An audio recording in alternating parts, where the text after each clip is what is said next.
This movie was pretty amazing, if I do say so. Um, so basically,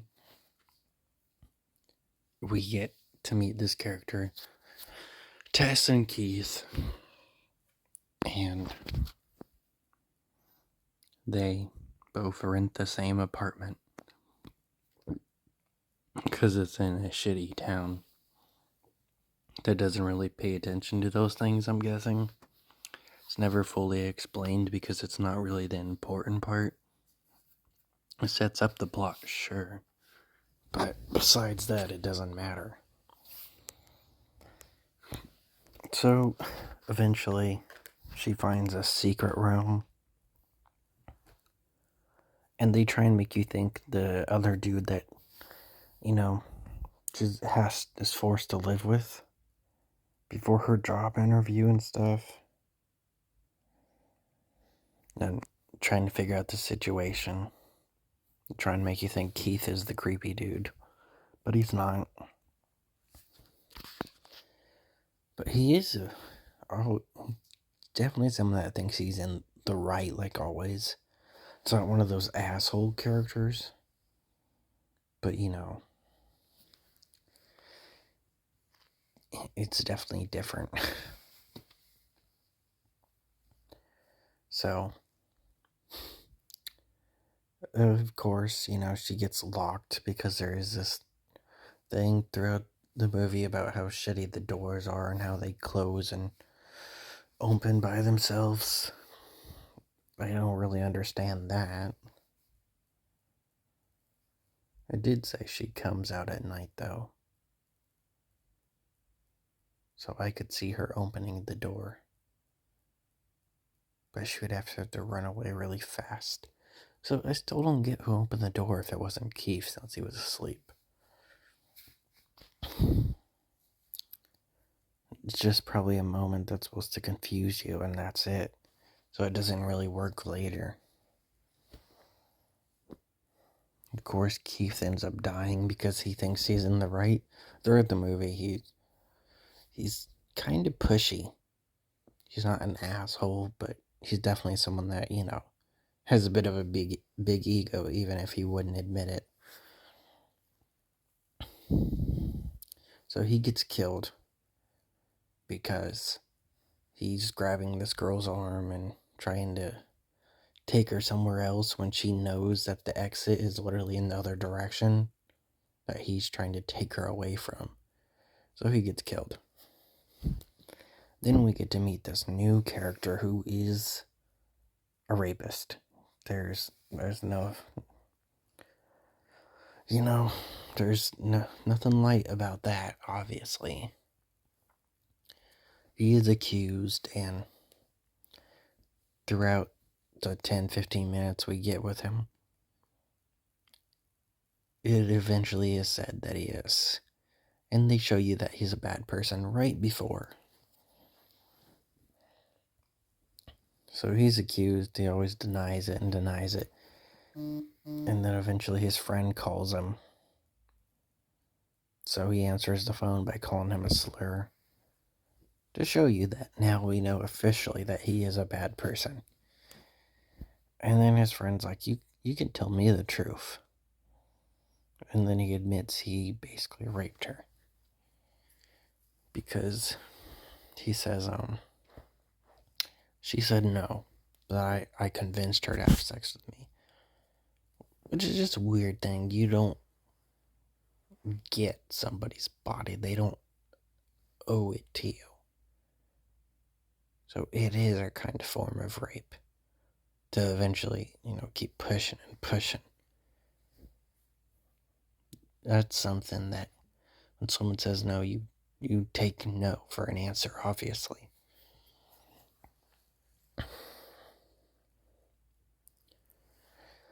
But, obviously he didn't. If they change their mind and they ask you themselves to have sex, that's a different story. But when you are the one that asking, when they've already said no, you're pretty much a rapist. So then we get to meet this new character. He apparently is, a dad that's about to have a baby. I mean, a mom that's about to have a baby or something. And there's no short of saying this, but he is also a rapist. But except they definitely villainize him more. Don't get me wrong, AJ's obviously the villain in some way, but they definitely have to show you the fact that he's not a good person. And then the last scene we see of him before we get back to the present is him going towards the basement that we now know where the hidden room is. And we hear a woman scream, and that's the last we see of that dude for a while. Tess eventually bumps into AJ, because now we're back to AJ, who's the rapist character. Forgot to mention his name.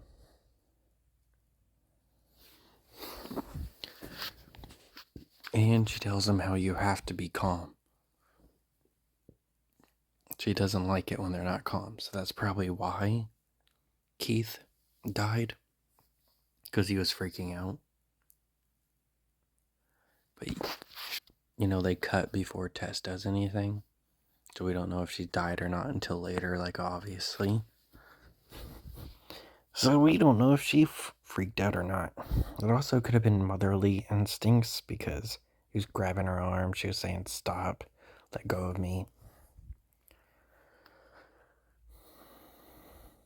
Oh, and yeah, the creation of the monster is because the other rapist dude, all the women he's been kidnapping and taking to his hidden room, he rapes the babies too.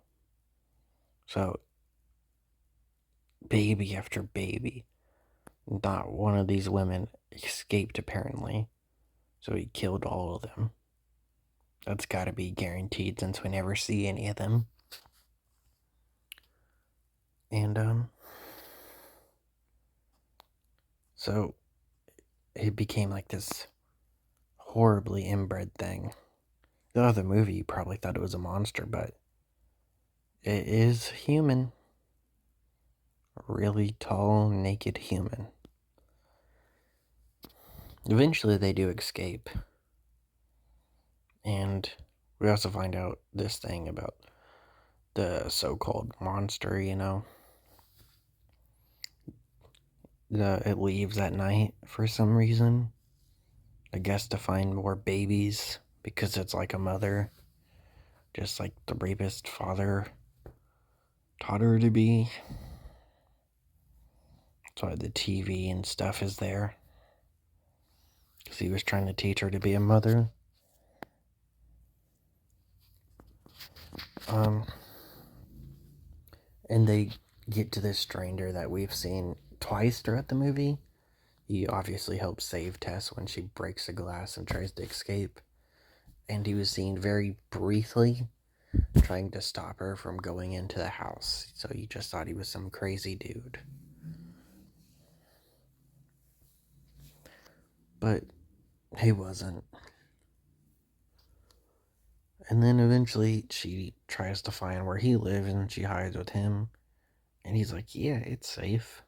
I've been living here for 15 years and she hasn't come here once." So of course he dies. That's, also a horror cliche is always having those experienced people that have lived for so long dying soon as they, help someone. Just the two things off the top of my head. Until Dawn, the stranger that knew how to deal with the Wendigos, survived for I don't know how many years.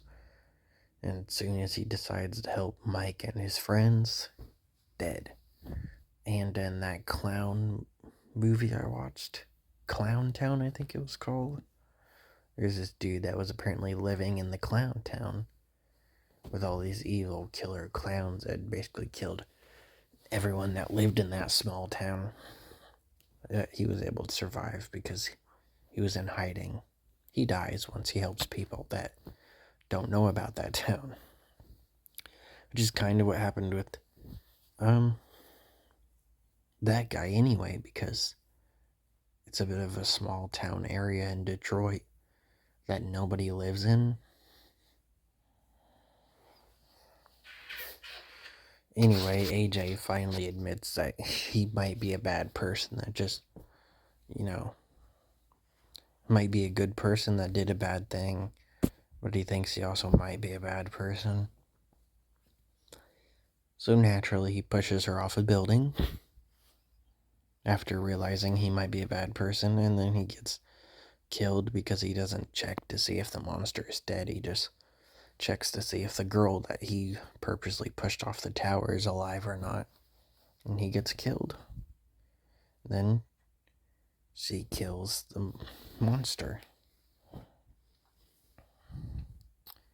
Shoots it in the head. Some people seem to think it's because of the monster letting her kill her, but I think the so-called monster, because it really isn't a monster, and just a horribly inbred human raised by a human person that's basically a monster. And she gets shot in the head, and that's how the movie ends.